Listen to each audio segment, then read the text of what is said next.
One Piece, chapter 1093 is here, and we are here to talk about it. So with that being said, let's just hop into it. Alright, so we start off with another reader-requested cover page. This time around, we have Koby and Helmeppo having their sunglasses stolen by a couple of Tarshirs. So going into this week, I actually had no idea what Tarshirs were. I saw them a couple times in magazines and newspapers and etc., but I had no clue what they actually were. So I looked them up, and apparently, not only are they monkeys, but they're one of the smallest primates in the entire world. I know some of you might think I'm crazy when I look a little bit deep into these cover pages, especially when they're reader-requested ones, but Oda does like to hide little meanings here and there, and if we wanted to extrapolate something from this, we could make the connection that since both Koby and Helmeppo were trained by the Monkey D. Garp. Koby and Helmeppo are like baby monkeys in comparison, and this could represent their tutelage under him.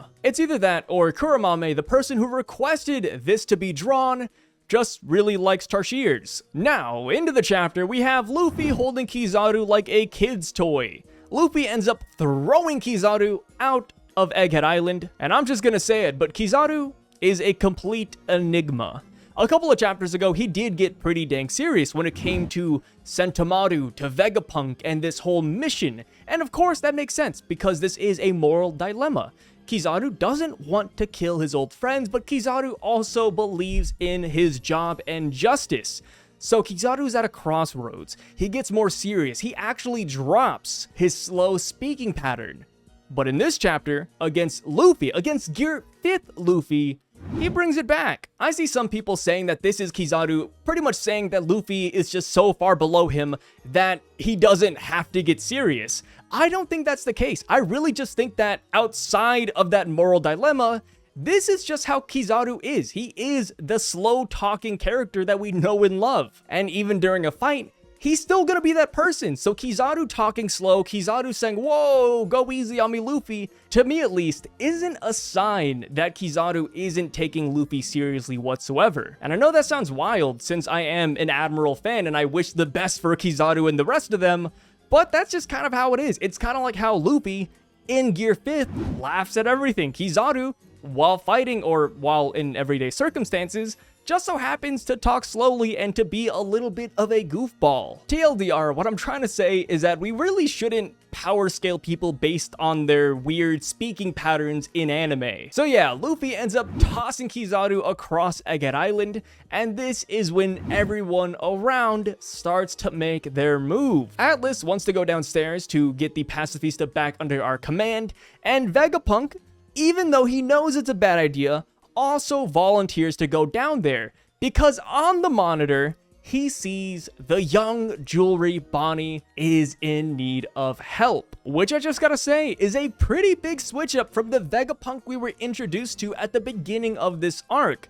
We always knew that Vegapunk was more or less a pretty good guy, but this is the one time that Vegapunk has stepped outside that box and actually put himself in harm's way for someone else. And there's probably a lot of reasons as to why Vegapunk would want to help Bonnie. Not only are they old friends, but Vegapunk knows her dad, and since her dad isn't exactly around to help anymore, he probably feels responsible for her. Not to mention, Vegapunk still has something he wants to give Bonnie. He mentioned that back when we first met him, and that's the last we heard of it. We don't know what Vegapunk's gift to Bonnie actually is yet. And to our knowledge, we have no idea what Bonnie's real age even is.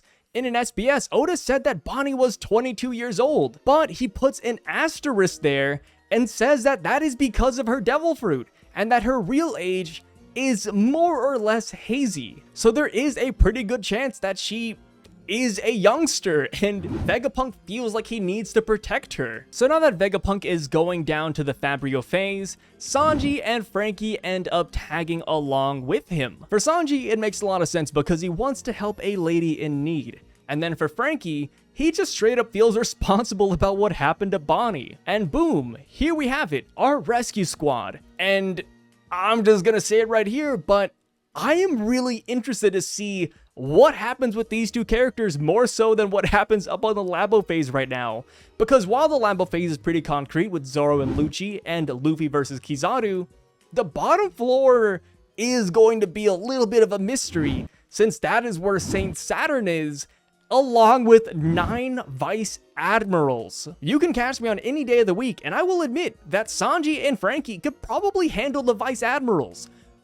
But Saint Saturn is a little bit of a wild card. A lot of people, myself included, were wondering who Sanji was gonna fight here on Egghead Island. Some people said he might help clash against Kizaru, he might fight Kaku, he might fight Rob Lucci, but no, Sanji and Frankie could straight up be the first characters outside of Sabo to see what Saint Saturn, the Gorosei's powers, are like. But of course, that is only if Saint Saturn actually fights here. For all we know, he could simply revoke the Pacifista's orders and have the Pacifistas and even the Seraphim turn against Vegapunk, and that could be all he does here. But let's be real here, it would be a lot cooler if Saint Saturn did hop into the battlefield and show what he is made out of. So now we cut over to Bonnie, who is handling herself pretty well on the Fabrial floor, turning a lot of Marine soldiers into infants and old men. But with that being said, she can't keep up the fight forever because she is pretty banged up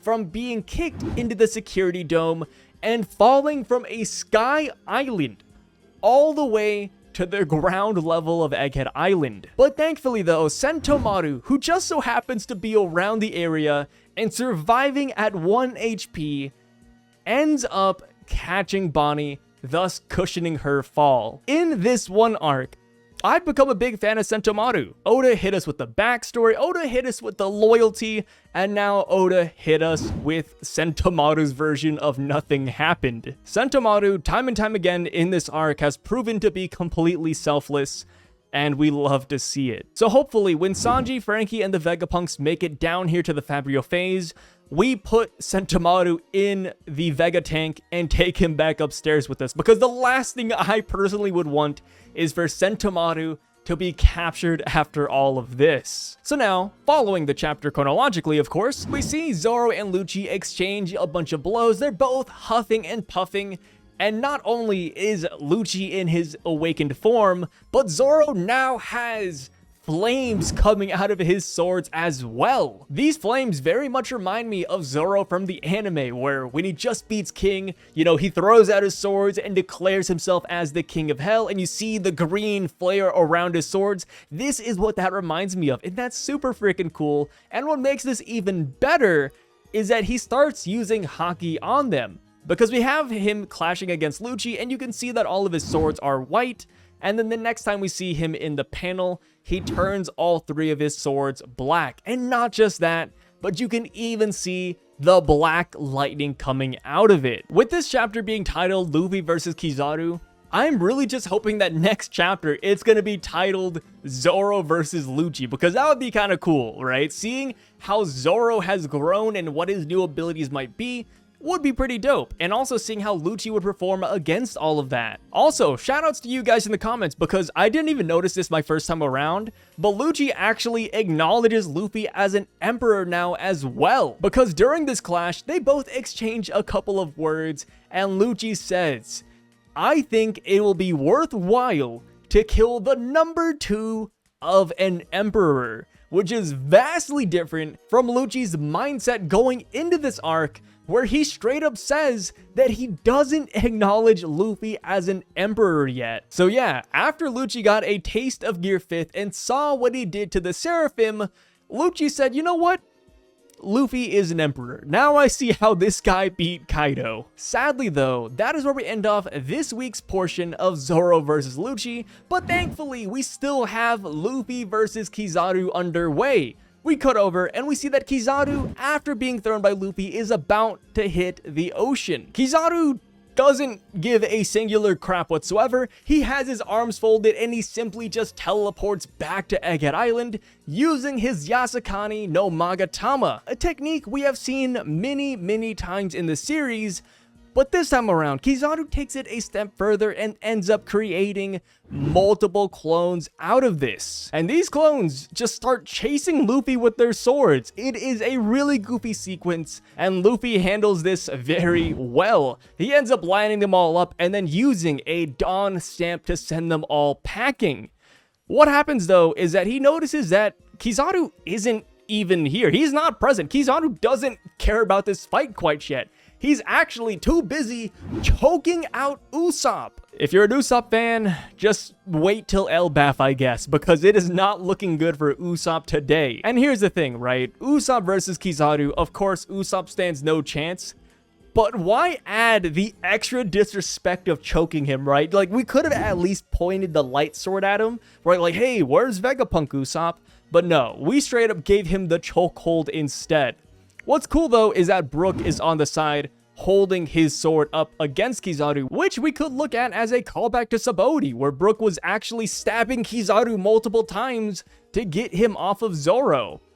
But of course this time around, Brook isn't even going to try it because he knows that he probably can't hit Kizaru whatsoever. Also, shoutouts to Kizaru for being very efficient. Instead of being caught up in the battle against YONKO Luffy, he's like, no. Why would I fight him when all I have to do is kill Vegapunk? Kizaru and Luffy's win conditions are just that different. Kizaru wants to kill Vegapunk and get out of here, and Luffy wants to save Vegapunk and get out of here with his friends. So when you really think about it, they don't really have to have a full-on battle. Luffy just has to stall Kizaru enough for them to get out of this island, and Kizaru just has to find Vegapunk as soon as possible. Thankfully for Kizaru, Vegapunk doesn't really try to hide his location because he wants to save Bonnie, so much so that he is shouting it from the rooftops.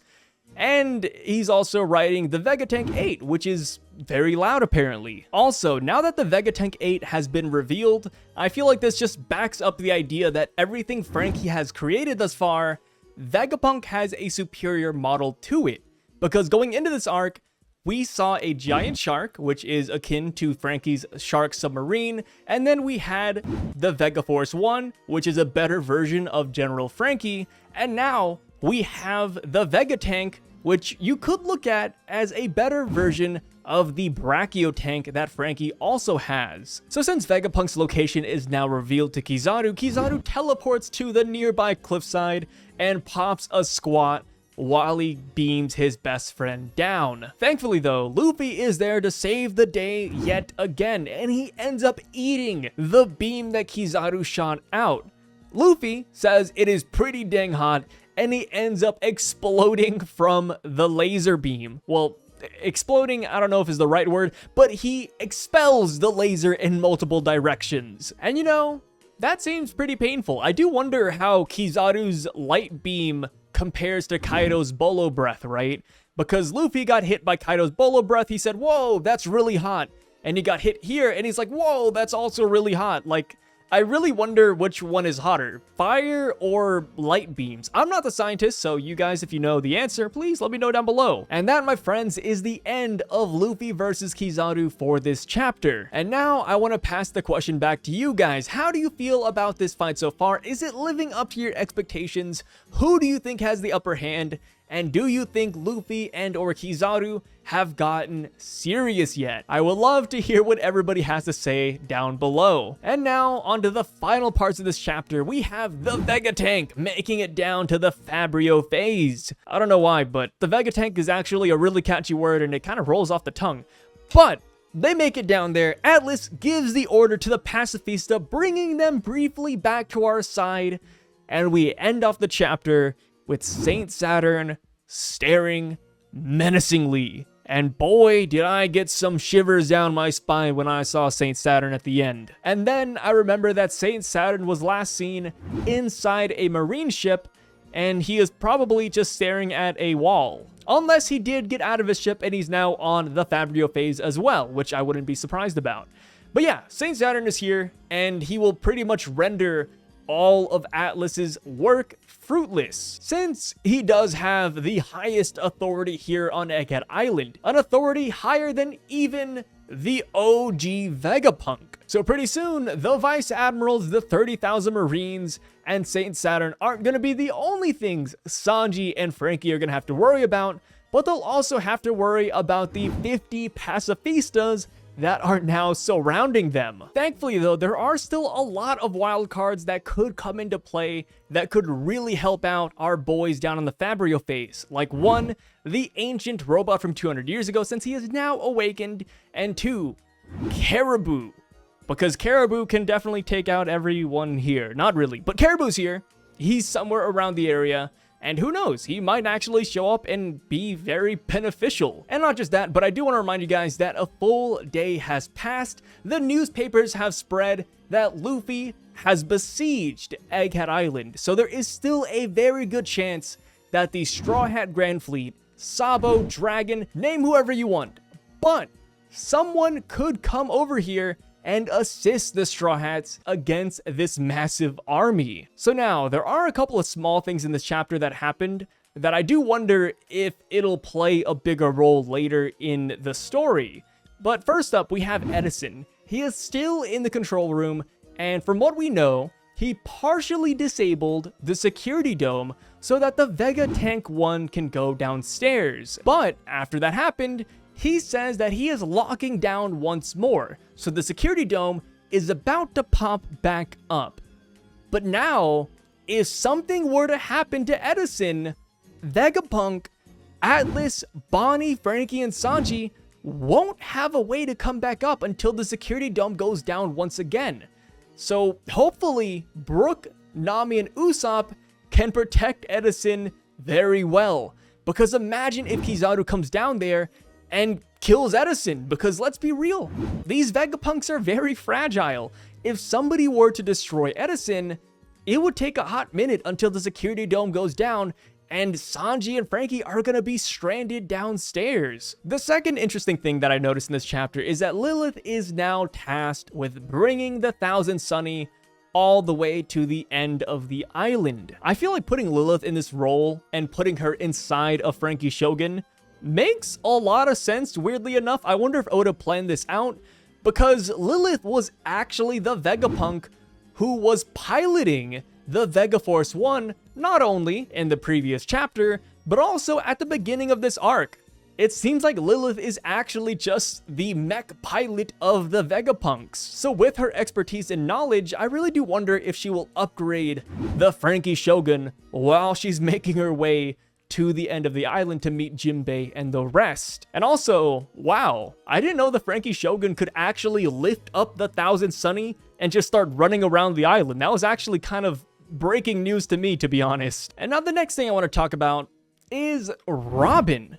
Because, correct me if I'm wrong, maybe I'm blind, right?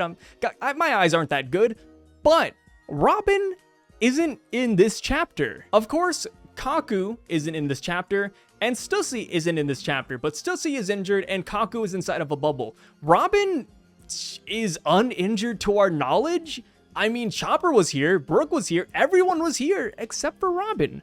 Where did she go? A couple of chapters ago, people were really worried about Robin and how maybe she got captured by the Blackbeard pirates because they were shown off the coast of Egghead Island. And of course, Robin, being the one person in the world that can actually read poneglyphs very well, she would be very important to anybody who wants to go after the One Piece, like Blackbeard, like Shanks, like Kaido, Big Mom, etc.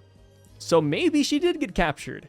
But then again, we do have a lot of people here that have really good observation haki, like Sanji, like Zoro, like Luffy. So personally, I don't think she got kidnapped. I think Oda is just stowing her away for a really big event. But who knows? I would love to hear what you guys have to say about that. Are you worried for Robin, or do you think she is a-okay and Oda just forgot to draw her in? And now the next interesting thing that I wanted to bring up is Sanji and Bonnie. Sanji, being one of the few people going down to the Fabrio phase alongside Frankie, is kind of interesting. I already mentioned that, yeah, he wants to help women. That's just his MO. It makes a lot of sense. He's chivalrous. It is really nice to see. But also, Bonnie, a couple chapters ago, did say that Sanji is a really great chef and a really good fighter, which, of course, we all already know that. But having Bonnie say that was kind of interesting. That line actually spurred a lot of people to believe that she might be Katarina Devon. Of course, I don't think she's Katarina Devon, but it's still an interesting line. And now that Sanji is the Straw Hat who's going to go down there to save her, it makes me wonder if Oda is building up to something perhaps. Maybe we'll get a really nice Sanji and Bonnie double team moment. Or maybe Sanji will be the one who can actually sniff out her real age. And now the next thing I do want to talk about is Kuma. Kuma, last we saw, teleported himself away from Arije. He hasn't landed anywhere else yet, But of course, a lot of people, myself included, do believe that he is on his way here to Egghead Island. Now that Bonnie is down on the Fabrio phase, and since she is surrounded by a lot of Marines and in potentially a really bad situation, this would be the perfect time for good old Kuma to come back and save his daughter one last time. And hey, with that being said, it is now time to move to the comment section of this video. So the first comment we have says that it could be that Bonnie is a clone and Kuma grieves the loss of his real daughter. That would explain why she was in scenes 20 years ago and why they talk to her like she is 6. I actually really like this idea a lot, and it would actually explain why Vegapunk refers to her as a kid, and not to mention when Edison was talking about the Seraphim, who are also clone artificial human things, he also referred to them as kids as well. So maybe that's just the thing. Maybe Vegapunk talks to all of his creations like that, and that is why he refers to her as a kid. Personally, I'm still in the camp that she is a regular human, but I'm open to possibilities, and I think this is a really cool idea nonetheless. The next comment says, I think Kizaru's eyes not popping out is more symbolic than power scaling. Luffy's powers grant people the freedom to do what they want, but Kizaru has said many times in this arc that he has no freedom or free will. Based on what Lilith said at the start of the arc, though, I don't think Kizaru will stay like this, and fighting against Gear 5th Luffy will slowly start to change him. I really like this notion, and I would enjoy seeing Kizaru change his demeanor while fighting Luffy, because we have to remember that Kizaru is not having fun right now. He doesn't want to kill Vegapunk. He doesn't want to fight Bonnie, to fight Sentomaru, etc. So who knows? Maybe Luffy can change his attitude. Maybe Luffy will show him what free will truly means. And since Luffy is, quote, Joy Boy, a man who brings laughter to people, maybe we'll see Kizaru laugh and have fun during his fight against Luffy. That would be kind of nice. And who knows, maybe Luffy will change Kizaru's sense of justice from unclear justice to clear justice. The next comment says, Zoro telling Lucci he won't get to fight our captain with this level is such a YONKO commander thing to say. I love it. Luffy feels like a YONKO to me now. I think it's kind of funny because a couple of chapters ago, Zoro and Lucci dropped a one-liner against each other, right? Zoro was like, hey, you know, you finally grew a spine. And then Lucci said, whoa, now that Kizaru and I are here, it's game over. And now this chapter, they both drop one-liners against each other yet again. It feels like Mortal Kombat, you know, when the two characters come up and they're like, hey, I heard you're fighting against Earthrealm. I won't let you do that. A YONKO commander? I'll take your head. Like, it's kind of cheesy, but it feels good, and I do agree. It does make Luffy feel like an emperor now, especially when people like Lucci, who are very headstrong, finally acknowledge that Luffy is an emperor on top of all of that. The next comment actually backs up what I was just talking about. He says, I really want Kizaru to have a come to Nika moment. Given how clearly conflicted and unfree he is, the dude needs to stop trying to kill his friends just because he's told to by Ogliarchs. And I do agree. Maybe that is the big incident at Egghead Island. Maybe the big incident is that Kizaru quits his job. That's a big thing in Japan where a lot of people are corporate slaves, and the main way to get out of corporate slavery is to quit your job. Maybe that's it. Sabaody, they had to run from Kizaru, and they needed Kuma's help to get out of it. Maybe this time around, Kizaru will be the one who helps the Straw Hats get out of here. Who knows, man? Who knows? But then again, Kizaru also just straight up shot a laser beam at Vegapunk, so who knows how he's actually feeling right now. Alright, and the next comment says, I think Vegapunk is not as stupid to not put any contingency plan for the pacifistas to overwrite the Gorosei's orders. And normally I would agree, right? It makes sense that the smartest man in the world has a backup plan.